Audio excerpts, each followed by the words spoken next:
오늘은 대림절 셋째 주간이 되겠고, 이 대림절 셋째 주일의 주제는 기쁨. 그런데 이 기쁨이 일시적으로 왔다 없어지는 기쁨이 아니라 영원한 기쁨. 그래서 이 영원한 기쁨의 근본은 메시아가 이 땅에 오셔서 우리를 구원해 주심으로 우리가 누리는 영영한 기쁨을 우리가 바라보고 살아가는 것. 이것이 이 대림절 셋째 주간에 우리가 갈망하는 그런 주제가 되겠습니다. 사람이 기쁨을 누린다라고 하는 것은 저마다 각각 다 다를 것입니다만은, 그러나 대부분의 사람들이 자기의 소원이 이루어졌거나 또는 누군가에게 감사를 받았을 때, 그리고 누구와의 경쟁에서 이겼을 때, 그리고 열심히 일한 것의 대가를 받았을 때, 그리고 또 반가운 사람을 만났을 때나, 또는 결혼이나 또는 출산이나 뭐 여러 가지 다양한 경우에 사람은 기쁨을 누립니다. 그런데 그 기쁨이라고 하는 것이 이처럼 자기가 원하는 것을 우리가 해냈을 때 얻을 수 있지만, 또 어떤 경우에는 우연히 닥쳐올 수도 있고, 또 착한 일을 행함으로 인해서 만족감을 느낄 때도 우리는 기쁨을 누릴 수가 있습니다. 그런데 이 기쁨과 그리고 행복은 약간의 차이가 있습니다. 최근에 이 기독교 신학의 가장 중요한 테마는 바로 이 기쁨입니다. 그래서 미국의 하버드 대학에 있는 미로슬라브 볼프라고 하는 이 신학자는 행복은 일반적으로 어떤 종류이든 자신이 얻는 즐거운 감정을 우리가 행복이라고 얘기한다면, 기쁨은 좀 더 구체적인 것, 그래서 우리가 사랑하는 대상과 그리고 하나가 될 때, 그리고 그 대상과 함께 우리가 기쁨을 누릴 때 누리는 그 마음, 그런 감정, 이것을 기쁨이다 이렇게 정의를 하면서, 우리가 어떻게 하면 기쁨을 누릴 수 있을까라고 하는 것에 대해서 우리가 성경을 통해서 보면 나 자신과 다른 사람을 위해서 좋은 일을 하기를 힘쓸 때 우리가 기쁨을 느낀다라고 하는 겁니다. 그러니까 우리가 예수 믿는 사람들은 항상 다른 이들을, 그리고 나에게도 기쁜 그 일을 우리가 행할 때 정말 우리가 성경에서 말하는 기쁨을 우리가 누릴 수 있다라고 하는 겁니다. 우리가 예를 들면 내가 있는 어떤 직장에서 그 회사가 시키는 나쁜 일을 하고 내가 월급을 받으면 돈을 얻어서 순간 즐겁기는 하겠습니다만 마음속 한쪽 구석에 그 온전한 기쁨이 싹 트지 않습니다.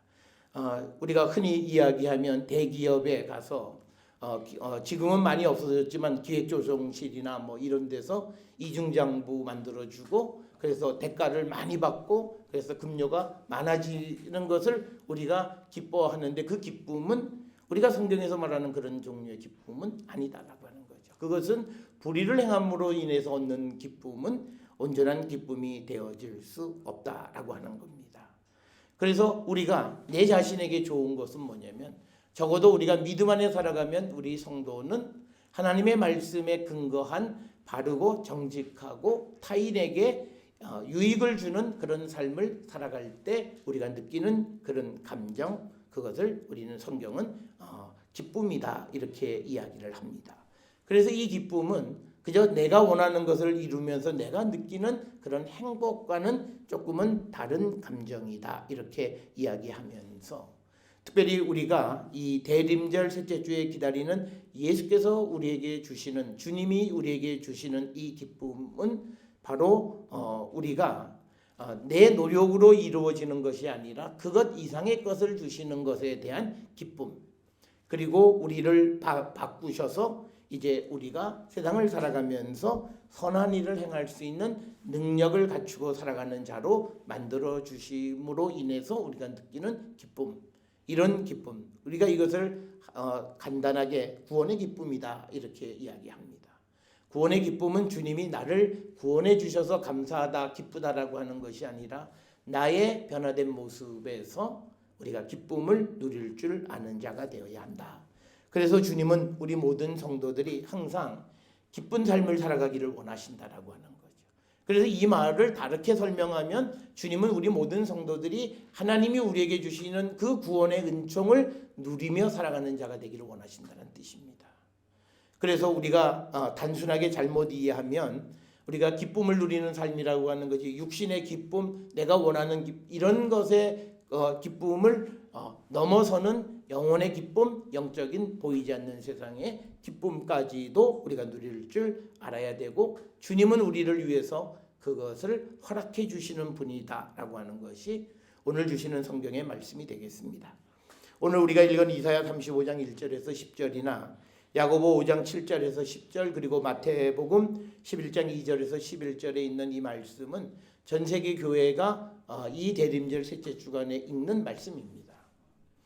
사실은 이 말씀들을 다 읽어야 되는데 우리가 이 세 본문을 채택하는 그 교단은 감리교하고 그다음에 장로교 일부, 그래서 이 세 본문을 택하지 않는 이유가 뭐냐면 목사들이 자기가 본문을 마음대로 정해서 마음대로 자기 하고 싶은 이야기를 하는 것을 그게 마치 영적인 권위로 생각하는데 사실 그건 아니다라는 거죠.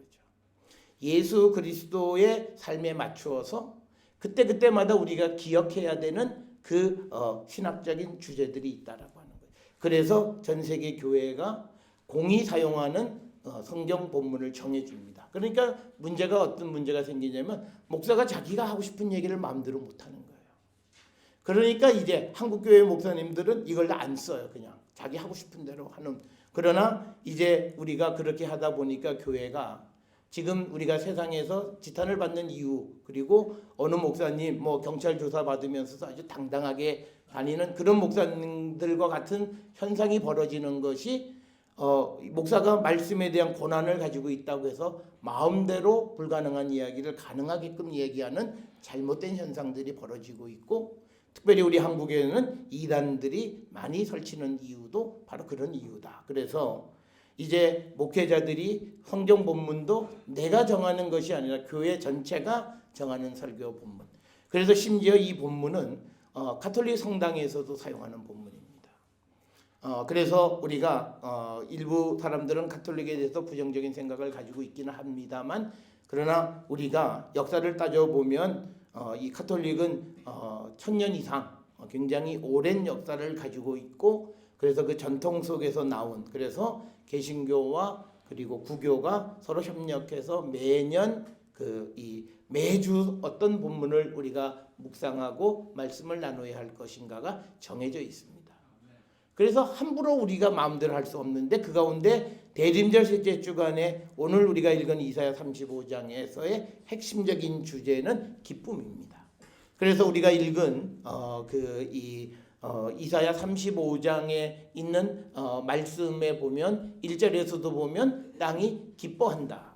그 다음에 2절에서도 나오는 게 기쁜 노래라고 하는 거. 그래서 이 기쁨이라고 하는 것이 중요한 그런 주제가 되겠고, 그 다음에 맨 마지막 10절에 가게 되면 여호와의 속량을 받은 자들이 시온으로 돌아오게 되어져서 10절에 그들의 머리 위에 영영한 희락을 띠고 기쁨과 즐거움을 얻으리니 슬픔과 탄식이 사라지리라. 그래서 우리가 주님의 구원의 은총 가운데 살아가는 사람들은 슬픔과 탄식을 이기는, 그래서 우리에게 주어진 영영한 희락과 기쁨 가운데에서 모든 슬픔과 탄식을 이기는 삶을 살아가는 것이 바로 구원의 확신 가운데 다시 오시는 주님을 기다리는 성도의 삶의 모습임을 우리에게 가르쳐 줍니다. 오늘 우리가 읽은 이사야 35장 1절로 10절에 있는 말씀은 하나님께서 이제 바벨론의 포로로 잡혀가 있는 이스라엘 백성들을 다시 고향 시온으로, 예루살렘으로 돌아오게 하실 것이다라고 하는 겁니다. 그런데 하나님께서 이스라엘을 돌아오게 하시기 위해서 하나님은 수단과 방법을 가리지 않고 그 일을 이루신다라고 하는 거예요. 그래서 1절에 보면 광야 메마른 땅이 기뻐하고 사막에 백합화와 같이 피어 즐거워할 것이다. 그러니까 우리가 흔히 고대 시대의 사막 광야는 아무것도 자랄 수 없는 황량한 곳이란 뜻인데, 그곳에 생명체가 자라게 하시는 분이시다. 오늘날 우리는 기술이 발달해서 간척 사업이나 또는 물을 공급해서 그 사막에도 식물을 재배하는 기술이 발달해 있지만 고대 사회에서 사막에 식물이 자란다라고 하는 것은 이것은 새로운 창조의 역사입니다. 그래서 하나님께서 이스라엘을 위해서 광야와 메마른 땅에 이제 생명체가 살아나게 하는 그런 역사를 통해서 하나님께서 그들을 돌아오게끔 하시고, 그래서 2절에 보면 무성하게 피어 기쁜 노래로 즐거워하게 될 것이다. 그리고 이제 2절 끝에 여호와의 영광 곧 우리 하나님의 아름다움을 보게 하는 그런 역사를 이루실 것이다. 그렇게 하시면서 3절에서 뭐라 얘기하냐면 이제 약한 손을 강하게 하고 떨리는 무릎을 굳게 하라. 그러니까 포로로 잡혀 있으니까 지금 종살이를 하고 있어요. 그런 사람들의 삶에 이제 너희들에게 이제 다시 고향으로 돌아가게 한다라고 하는 그 말의 의미는 반란이라는 뜻이에요. 그러니까 그것을 두려워하는 사람들이 생길 수 있는데 그런 사람들을 강하게 하고 떨리는 무릎을 굳게 하라. 그리고 겁내는 자들에게 굳세어라. 두려워하지 말라. 그래서 하나님이 오사 보복하시고 갚아주실 것이다. 하나님이 오사 너희를 구하시리라. 오늘 주시는 이 본문의 말씀에서 중요한 것은 이스라엘 백성들이 하나님에게 주님 우리를 구원해 주세요라고 간구한 가운데서가 아니라 하나님께서 때가 이름에 그들을 찾아가셔서 그들을 구원해 주시고 그들에게 기쁨을 주시는 분이시다. 오늘 우리도 우리에게 주님이 찾아오셔서 우리의 상황 속에서 우리에게 기쁨을 주시고 우리를 구원해 주시고자 하는 분이 하나님이시다라고 하는 것을 우리에게 말씀하시면서 이렇게 하나님이 구원을 이루실 때 6절에 그때 저는 자는 사슴같이 뛰고 또 말 못하는 자의 혀가 노래를 하게 되고 광야에서 물이 솟고 사막에서 신화가 흐를 것이다. 즉 내가 처해 있는 모든 상황이 하나님께서 변화시키셔서 이스라엘을 위한 기쁨이 되게 하실 것이다. 이 말씀이 우리에게 주는 의미는 우리가 살아가는 삶에 여러 가지 어려운 현실이 우리 앞에 있을지라도 하나님은 그것을 다 변화시키셔서 우리에게 기쁨을 주기를 원하시는 분이시다라고 하는 겁니다. 그래서 우리가 왜 오시는 주님을 기다리느냐?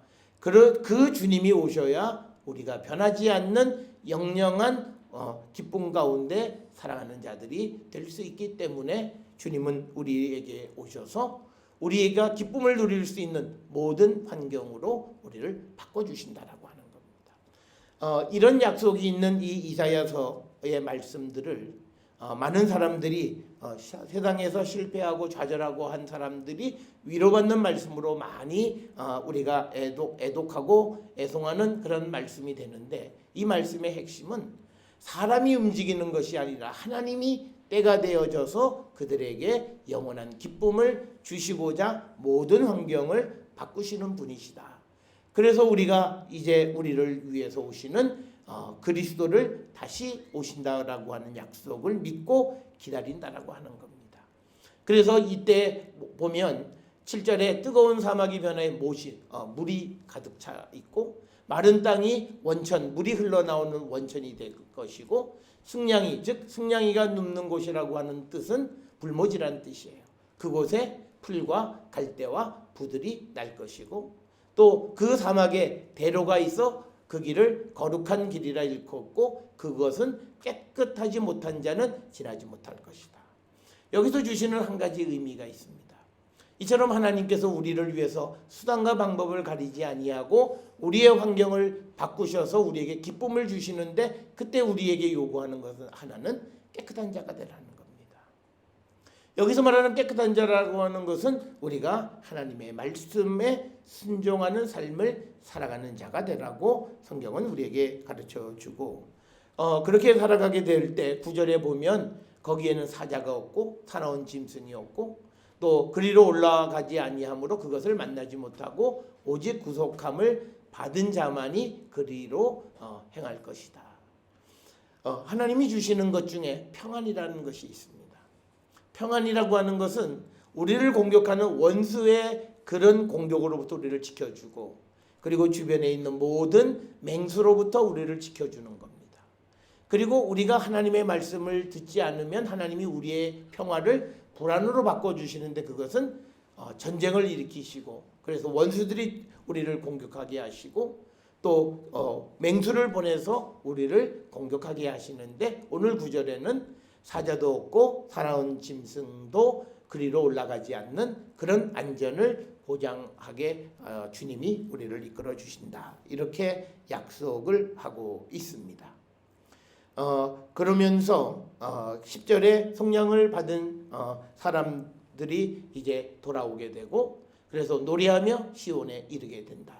그래서 하나님의 그 구원으로 이스라엘 백성이 다시 예루살렘으로 돌아오게 하듯이 하나님께서 우리에게 은혜를 베풀어 주셔서 우리에게 영영한 희락을 띠고 기쁨과 즐거움을 얻는 그런 삶을 살아가게끔 은혜를 베풀어 주시는 분임을 오늘 이사야 35장에서 우리에게 약속하고 있습니다. 이처럼 주님이 우리에게 임하시면 이런 기쁨이 우리에게 주어지기 때문에 오늘 우리는 이 주님의 오심을 기다리는 삶을 살고 있다라고 하는 겁니다. 세상이 주는 기쁨은 잠시 있다 없어지지만 그러나 오늘 주시는 10절에서 영영한 희락, 영원한 희락을 우리에게 주시는 분 바로 그리스도이시고 그러기 때문에 우리가 그 주님의 오심을 기다린다라고 하는 겁니다. 그래서 우리가 이 주님이 오심을 우리는 기다릴 때 주님은 이미 한번 오셨습니다. 오늘 우리가 함께 읽은 이 마태복음 11장 2절로부터 11절에 있는 말씀을 통해서 보면 이제 세례 요한이 옥에 갇혀서 예수님이 정말 하나님이 보내신 하나님의 아들 메시아가 맞는지 그 의문스러운 거예요. 이런 의문을 갖게 된 이유는 딱 하나예요. 세례 요한이 생각할 때 야 이제 예수가 왔으니 모든 거 다 끝났다. 그래서 이제 세상에 있는 모든 권력들을 다 때려 부시고 그래서 뭔가 이제 자기들이 승리를 얻을 수 있는 그런 아주 범우주적인 큰 일이 일어날 줄 알았는데 이제 뭐 예수님이 오셔가지고는 예루살렘에서 또는 갈릴리에서 환자나 고치고 계세요. 그랬더니 이게 도대체 내가 기대하는 게 맞는가라는 그런 의문이 들으니까 그때 3절에 예수께 여짜오되 오실 그이가 당신이오리까 아니면 우리가 다른 일을 기다리오리까 이렇게 질문을 합니다. 정말 예수님 당신이 메시아인 줄 맞으십니까? 라고 하는 거예요. 그랬더니 예수님이 대답을 하세요. 근데 나다 이렇게 대답해 주시면 얼마나 좋겠습니까? 그런데 예수님 그렇게 대답 안 해요. 너희는 가서 듣고 보는 것을 요한에게 알려라 이렇게 얘기해요. 그러면서 뭐라고 얘기하냐면 맹인이 보고 못 걷는 사람이 걸고 나병 환자가 깨끗함을 받고 못 듣는 자가 들으며 죽은 자가 살아나며 가난한 자에게 복음이 전파된다. 이사야에서 예언한 말씀이 지금 이루어지고 있다. 바로 그 사실이 메시아가 이 땅에 오셨다. 내가 바로 온 그 성경에서 약속했던 올 분이 바로 나다라고 하는 것을 오늘 5절에 예수께서 환자들을 고치시는 것이 마치 이사야의 예언되어진 예언의 성취로서 설명을 합니다. 그러면서 예수님이 5절에 누구든지 나로 말미암아 실족하지 아니하는 자는 복이 있다. 그러니까 예수가 내 삶에 방해가 된다고 생각하지 않는 사람에게 예수님은 복을 주신다는 거예요. 어떤 이들은 교회를 다니면서도 이 예수님이 나를 좀 불편하게 한다. 내가 하고 싶은 대로 하지 못하게 한다라고 생각하는 분들이 있어요. 그런 자들은 하나님의 복을 받을 수가 없다.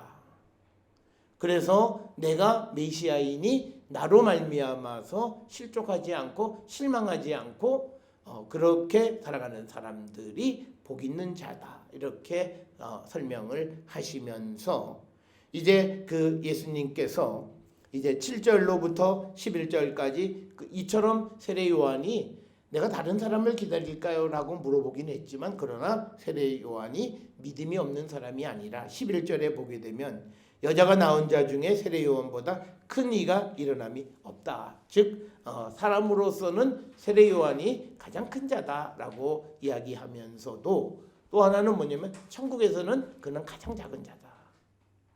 이 세상에서는 그가 대단히 큰 자처럼 보이지만 그러나 천국에서는 극히 작은 자도 그보다는 크다. 이렇게 말씀을 하고 있습니다. 따라서 오늘 주시는 본문을 통해서 마태복음에서 예수님은 당신이 구약에서 예언되어져 있는 메시아이심을 말씀하시고, 그래서 그 예수께서 이 땅에 오신 그 예수님을 영접하고 그 예수님이 불편하지 않는 자들에게 복을 주시겠다고 약속을 합니다. 그래서 우리는 주님의 오심을 우리가 기다리는 성도가 되고 있는데, 우리가 어떻게 기다려야 되는가에 대한 것이 바로 오늘 우리가 읽은 야고보서 5장 7절로부터 10절입니다.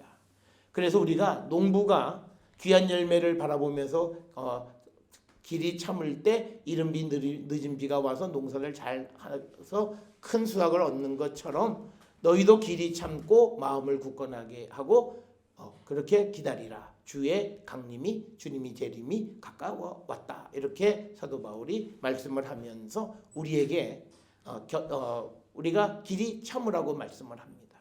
그런데 그냥 참으라만 얘기하는 게 아니라 구체적으로요, 우리가 어떻게 살아야 되는가를 우리에게 말씀합니다. 그것이 9절에 서로 원망하지 말고 그래야만 우리가 심판을 면하게 될 것이다. 그러니까 이 말은 다르게 이야기하면 예수께서 우리에게 말씀은 너희는 서로 사랑하라고 하는 말씀이에요. 그러니까 우리가 세상을 살아가면서 주님의 다시 오심을 기다리고 살아가는 성도들이 살아가는 모습은 원망하지 않고 서로 사랑하는 모습으로 주님의 오심을 기다리는 자가 되라고 하는 것.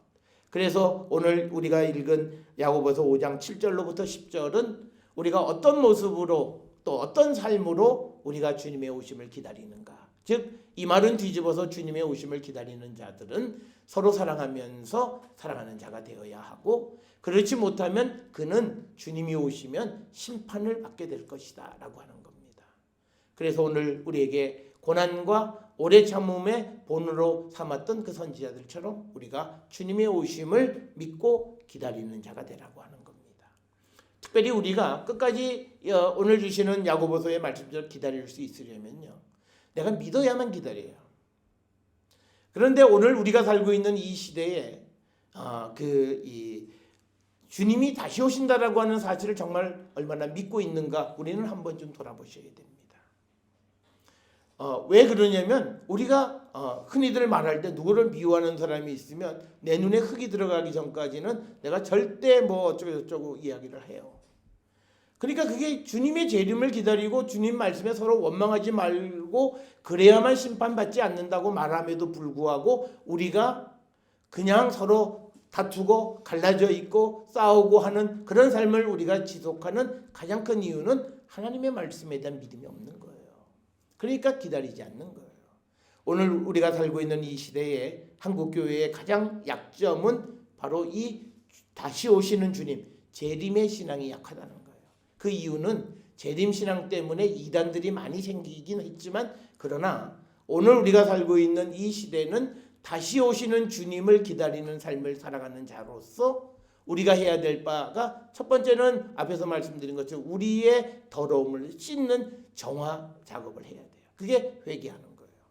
그 다음에 실질적으로 우리가 세상을 살아갈 때는 관계성 속에서 서로 사랑하며 살아가는 거예요. 그것을 이룰 때 우리가 주님의 재림을 기다리는 성도의 삶을 사는 것이다 라고 하는 겁니다. 그래서 저는 우리 모든 성도들이 이렇게 해서 우리가 주님이 오셨을 때 주님을 영접할 때 바로 우리가 이사야가 말하는 영영한 환희 가운데 기쁨 가운데 살아가는 자가 될 수 있다고 우리에게 약속해 주십니다. 주님이 오셔야만 우리에게 영원한 기쁨이 있습니다. 사람이 노력해서 얻는 기쁨은 잠시 지나면 그걸로 끝나요. 제가 학교에 있을 때 어느 성도가 아이 대학 보내려고 막 그러다가 어떻게 하다 대학을 갔어요. 그러니까 뭐 난리가 났어요. 그런데 그 대학을 보낸 기쁨은요, 2월 중순쯤 발표가 나서부터 시작해서 2월 말이면 없어져요. 3월 딱 되면 그 다음부터 그 아들이 법대에 갔는데 어머니가 3월 중순부터 그 신림동에 방 얻어가지고 너희 지금부터 이제 사시 공부하라고 하는 거예요. 그때부터 그러니까 기쁨이 그때부터 한 보름은 신나서 살다가 그 다음부터는 또 얼굴이 아주 죽상을 내서 사는 거예요. 걱정하고 근심하고 맨날 목사한테 그 기도 제목 내고 그러고 살아가는 거예요. 인간이 얻는 기쁨은 그런 기쁨이라는 거예요. 우리가 생각하면 그것이 뭐 영원히 갈 것 같지만 순간 얼마 지나지 않으면 끝이다. 이번에 수능을 본 사람들도 점수가 좋아서 막 좋아하지만 그러나 또 이제 본고사를 놓고 정시 시험을 놓으려고 막 계산하다 보니까 막 골치가 아프기 시작한 거예요. 그러니까 그때부터 기쁨은 반감하는 거예요.